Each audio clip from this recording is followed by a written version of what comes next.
அவங்க முகத்துக்காக தான் நமக்கு ஓட்டு போடுவாங்க, அவங்கள வச்சு அரசியல் பண்ணா மட்டும்தான் ஆர்கே நகர் தொகுதியில நாம ஜெயிக்க முடியும் அப்படின்ற ஒரு விஷயத்த அங்க போட்டியிடுற ஒவ்வொருத்தருமே அவங்க மனசுல வச்சிருக்காங்கன்னு சொல்லி இப்ப நடக்கிற விஷயங்களை பார்க்கும்போது தெரியுதுங்க. அதாவது அதிமுக ரெண்டா பிரிஞ்சிருக்கு, ஓபிஎஸ் தரப்பு, தினகரன் தரப்புன்னு சொல்லி, தீபா தரப்புன்னு மூணாவதா ஒரு தரப்பு இருக்குன்னு சொல்றாங்க. அது இருக்கா இல்லையன்றது அவங்களுக்கு தான் வச்சோம்.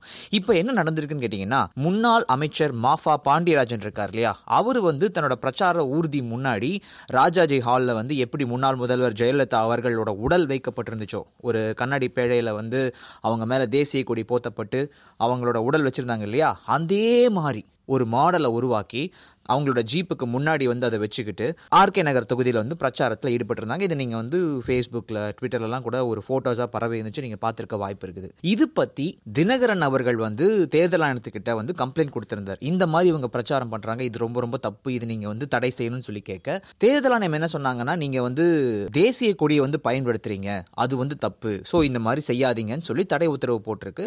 அதை ஓபிஎஸ் தரப்பு சரின்னு சொல்லி கேட்டிருக்காங்க. இது மட்டும் இல்லாம இன்னொரு பக்கம் திரு ஸ்டாலின் அவர்களும் ஒரு அறிக்கை விட்டிருக்காரு. ஒருத்தவங்களோட சவப்பட்டியை வச்சு நீங்க வாக்கு சேகரிக்கிறது அப்படின்றது ஈவு இரக்கமற்ற, மனிதநேயமற்ற ஒரு செயல். அதனால திமுக சார்பில் இந்த ஒரு விஷயத்தை செஞ்ச மாஃபா பாண்டியராஜனை நான் கடுமையா கண்டிக்கிறேன். அது மட்டும் இல்லாம இந்த ஒரு விஷயத்துக்கு அனுமதி கொடுத்த பன்னீர்செல்வத்தையும் நான் கண்டிக்கிறேன் அப்படின்னு சொல்லியிருக்காரு.